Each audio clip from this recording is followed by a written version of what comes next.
So, first up, we've actually got a package from Japan. I'm just going to open it like this, nice and simple. So I do believe what is in here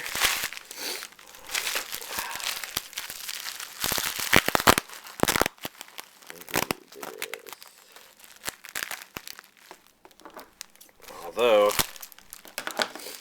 getting this packaging off is proving to be annoying since I wanted this to be brief like this. It also has a strange smell. So as you can see, it's a 2013 calendar with Miku Hatsune on the front. Let's see. Here. We can take a quick peek at it since I'm a bit curious. Oh, I see. So this thing in the back is the board with which you use to stand it. So I'll probably be taking this into work. Just going to go through it real fast. I wonder. It's not all the same. But I guess on the note of this, one thing I haven't been showing y'all as they've come in is other 2013 calendars I've been getting. So as you can see, it's kind of hard to show this one. It's big. Maybe I'll have a separate video showing them. But I've got that Madoka Magica one, and I've got this another Vocaloid one.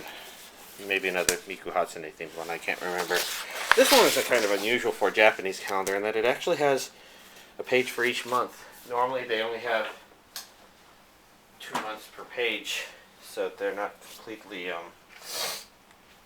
every monthy. But except those are the exceptions. Guess I'll also mention that I got Elf. Not quite sure what to think about it. Not seen it. Been pretty unsure about Will Ferrell. I could talk more about that. But I think I'll go to a better subject and just start opening the 2 boxes that have arrived.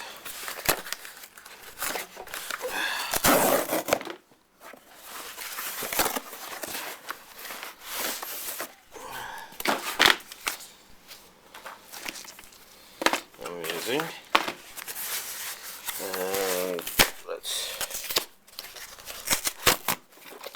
this halfway open. Halfway open.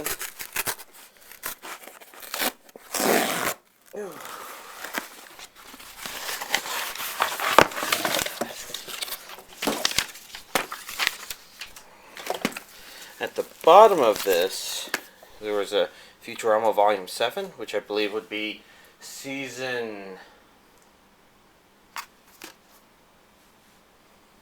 Well, okay, so there were 4 seasons, then the 4 movies, which are season 5, then season 6, which was volumes 5 and 6. So I guess this would be the first volume of season 7, unless that's considered more season 6.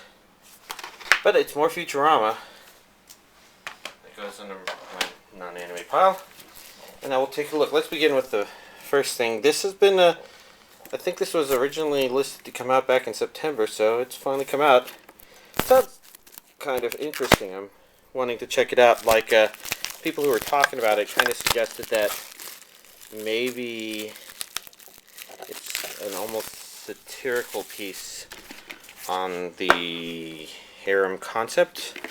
A very self-aware show. I'm not sure because I've not actually seen it myself.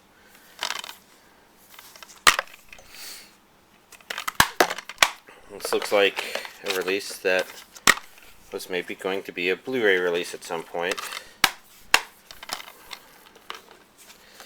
Sort of like Panty & Stocking with Garter Belt. So maybe we'll see another release for Is This a Zombie in the future. But outside of that, we can at least take a look at what we have here. So we've got Level E. If I remember the advertisements for this one, yeah, Humanity just got punked. And as these are both Funimation releases, of course they've got dubs. I've not checked,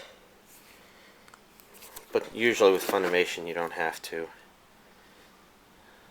I'd rather open these and poke around at them a bit.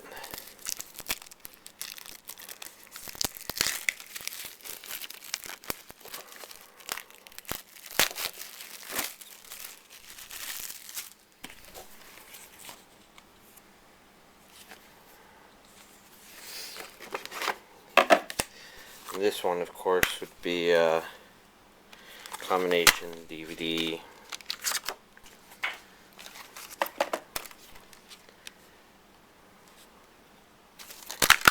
And Blu-ray.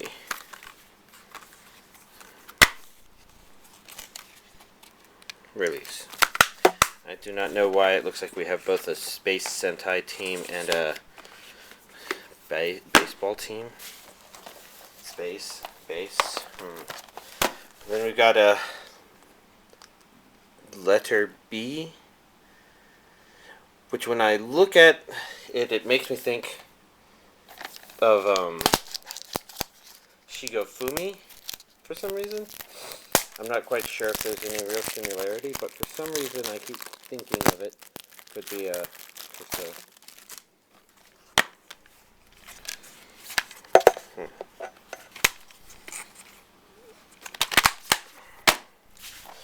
And then the final thing that was in these boxes is the next Bleach set episode, set 15, with episodes 218 through 229.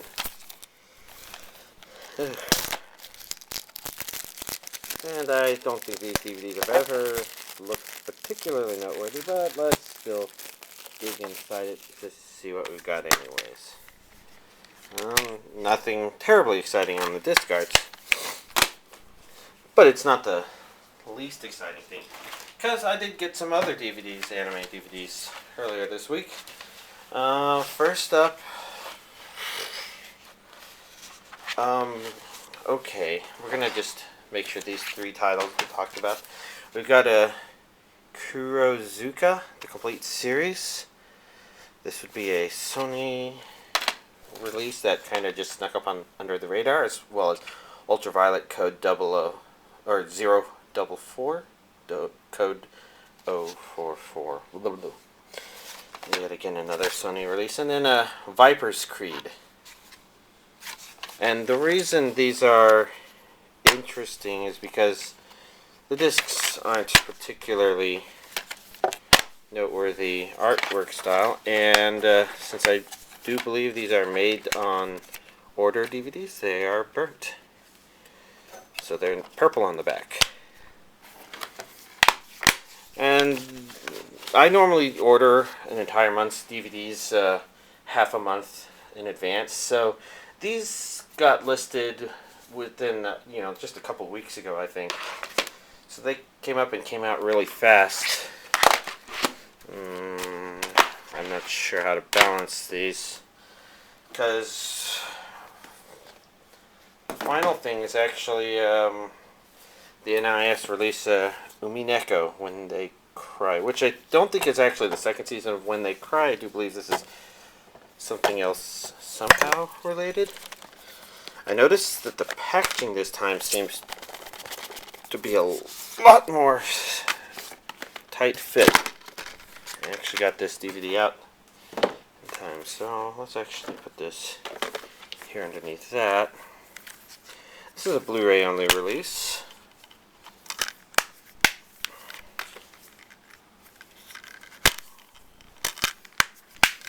It follows the pretty standard NIS format. A book with a bunch of interesting animation, drawing information, whatnot, and the two discs. It's a Blu-ray only one, which they've done before with Cult Academy. But unlike other releases, they actually released part 2 here, and there's a good reason for that.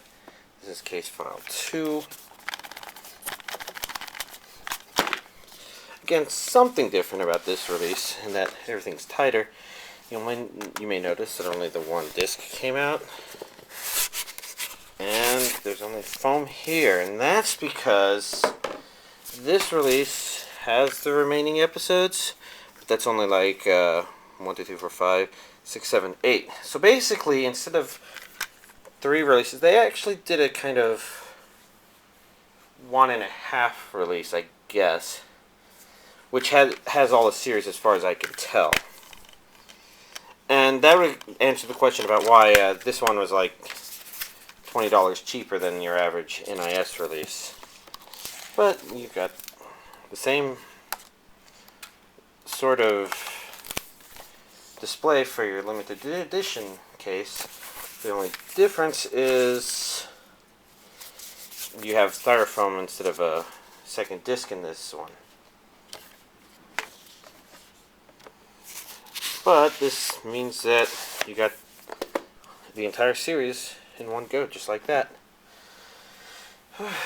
And I think that should be everything. So let's do the end of DVD little presentation. And there we go, this week's anime DVDs.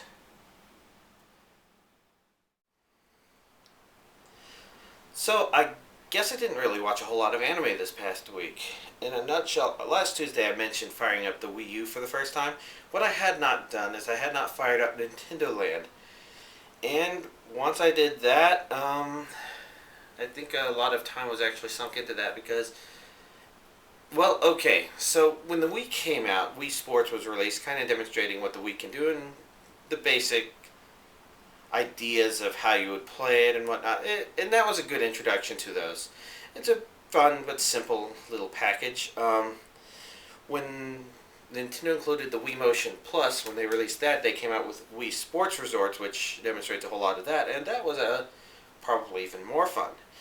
So, Nintendo Land is kind of the Wii Sports and Wii Sports Resort for the Wii U, insofar as it's a collection of ideas that Nintendo has for using how people might use the Wii U, and I have to say it's actually quite spectacular. It's been I've only played the 2 games, but Nintendo Land has been the most interesting thing I've played around with in a while. There's a lot of single-player games that are okay. They're not bad or anything like that. A lot of where the Wii U shines is, again, somewhere that Nintendo has kind of shown is especially a lot in the past, and that would be group settings. In particular, the multiplayer games, I mean. You know, the single-player games, yeah, okay, they're fine. They kind of show you different things to do with the Wii U controller. That's fine, fun. But, yeah, those multiplayer ones. So, like, the competitive ones actually introduce a very interesting point of, if you're going to have 5 players, then you can have a very privileged player, somebody who is privy to information that the others weren't. And a lot of people kind of already talked about that. On Reddit, people talked about having a Dungeons and Dragons Wii U game where the Dungeon Master controls things with the Wii U controller and all the individual players use Wiimotes. And you could say that there's similar concepts going on in Nintendo Land. For example, there's a Luigi's Mansion based competitive game where the person with the Wii U controller plays as the ghost. He can always see everything. And all the other players are playing on television with Wiimotes, just held sideways in this case. But the basic idea is the ghost is trying to capture all the Luigis. And the Luigis are trying to basically disintegrate the ghost before he has a chance to get them all. So the ghost is invisible most of the time. The ghost can do little things to like run, and he can be seen while he's running, but he's privy to the information of being able to see everything, and none of the other players can know where he is. They're just given very subtle hints that maybe he's nearby. So that entire concept there is a really good example of how the Wii U controller can be used in this case. I mean, this is an advantage that you really only get if you were playing a bunch of PC games. So you could say it's an innovation in console technology. And along similar lines, the Mario Chase game is also interesting insofar as the roles are reversed. Instead of the person with the Wii U controller hunting everybody else down, he's the one running away from everybody else, and he's privy to, you know, seeing the entire map at once, knowing where everybody is, where they're looking, so that they can run around in a very smart way. Whereas everybody else has to kind of locate him and communicate to each other what they're seeing and where he's going and whatnot. And those are just fun. And then beyond that, playing both let's see. I have not played the Animal Crossing competitive game, and I would, except that every time we fire it up, we all get sucked into playing whatever competitive games we end up playing, and the Legend of Zelda one has been quite spectacular. We've all had a lot of fun with that. You use your Wii U controller for bow and arrow. You actively look around like this. So now I know that actually works, because I've seen that in the Zombie U trailer, and they're like, I wonder if that actually works. Looks like it does. So, Zombie U should arrive tomorrow, and I'll probably play around with that either tomorrow or Thursday or Friday. I'll find out. But yeah, in Zelda you get that, and then for people with the Wiimotes, they're basically just swinging the Wiimote around Skyward Sword style, including charging the sword up by holding it straight up. And that makes that one pretty fun. The Metroid one has also been pretty fun, but I haven't gotten a huge amount of people playing that one yet. Just that first night we fired up Nintendo Land, and it was pretty fun. That's just Nintendo Land. It's just been really fun. It actually makes me really glad I bought this Wii U or as I did. I was going to wait until next year, right? So that's what I've been doing with my week. The only other stuff I've done involves, let's see, I watched the first 12 episodes of Pokemon Black and White, and I guess it wasn't as spectacular as I was kind of hoping it would be. Iris is turning out to be really annoying, mostly because her complaining is kind of along the lines with something that a lot of people complain about as a very obvious criticism of Pokemon. And so for Pokemon Black and White to, just kind of internalize that doesn't seem necessarily a good thing, because it doesn't seem to be satirizing it. It's just, oh, Ash, you're such a child. And a lot of people are like, he's been to a lot of places. He kicks ass whenever he plays in this serious league, so we want him to be kicking ass here, and we can accept the fact that maybe he lost to a subpar trainer at the very beginning because of coincidental circumstances, but he should really be kicking a whole lot more ass than he is and being treated a lot. I don't know. The other thing about Pokemon Black and White is it lost some of its slapstick edge, because Team Rocket is now being taken a lot more serious. In fact, 12 episodes, and they have not blasted off again in all 12 episodes. So they're doing actual things. On the one hand, it makes me happy for them in terms of cheering for the underdog bad guys, I guess. But on the other hand, it means that the series is kind of missing some of those comedic moments that it had, where it's a strange trade-off. It's not necessarily bad. It's just different, I guess.